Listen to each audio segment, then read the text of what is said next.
लोकसभा चुनाव की घोषणा हो चुकी है।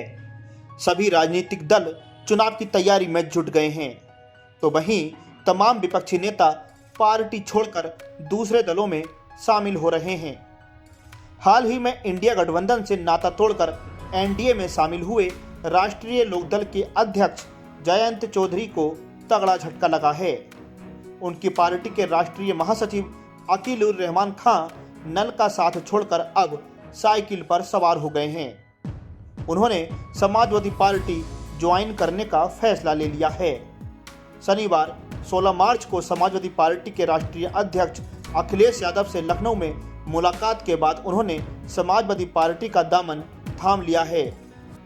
उनके समाजवादी पार्टी में शामिल होने के बाद अब सियासत भी गर्मा गई है, क्योंकि अब चर्चा होने लगी है कि अकील उर रहमान खां के समाजवादी पार्टी में शामिल होने के बाद क्या अखिलेश यादव उन्हें संभल लोकसभा सीट से अपना उम्मीदवार बनाएंगे।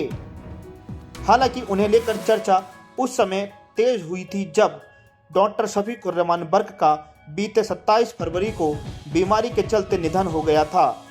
समाजवादी पार्टी ने डॉक्टर बर्क को संभल लोकसभा सीट से अपना उम्मीदवार बनाया था, लेकिन उनका निधन हो गया और जिसके बाद यह सीट खाली हो गई। इसके बाद दिवंगत सांसद डॉक्टर बर्क के पुत्र एवं मुरादाबाद की कुंदर की विधानसभा सीट से समाजवादी पार्टी के विधायक जिया उर रहमान बर्क ने संभल से चुनाव लड़ने का ऐलान कर दिया।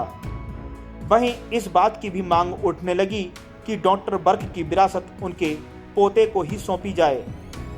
बीते 6 मार्च को सपा मुखिया अखिलेश यादव दिवंगत सांसद डॉक्टर बर्क के आवास पर भी पहुंचे थे और उन्होंने कहा था कि बर्क की विरासत उनके परिवार को ही सौंपी जाएगी। हालांकि संभल सीट से समाजवादी पार्टी के विधायक इकबाल महमूद भी दावेदारी कर रहे हैं, लेकिन इन सबके बीच अकील उर रहमान खां ने समाजवादी पार्टी ज्वाइन कर संभल की सियासत में भूचाल ला दिया है।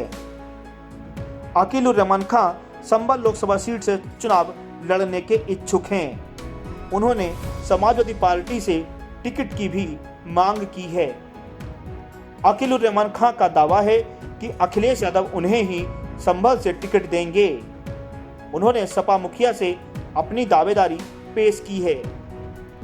आपको बता दें कि समाजवादी पार्टी अब तक यूपी की 42 सीटों पर उम्मीदवार घोषित कर चुके हैं, लेकिन संभल की सीट पर अभी कशमकश जारी है, क्योंकि संभल से दिवंगत सांसद डॉक्टर बर्क के पुत्र जिया उर रहमान बर्क के अलावा सपा विधायक इकबाल महमूद भी टिकट मांग रहे हैं। तो वहीं अब इस लिस्ट में रालोद छोड़कर सपा में शामिल हुए अकील उर रहमान खां का भी नाम शामिल हो गया है।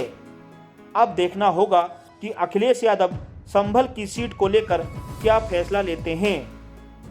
मगर जिस तरह से अकील उर रहमान खां अपनी दावेदारी मजबूत मान रहे हैं और अगर सपा हाईकमान ने उन्हें संभल का टिकट दे दिया तो यहां चुनाव दिलचस्प हो जाएगा।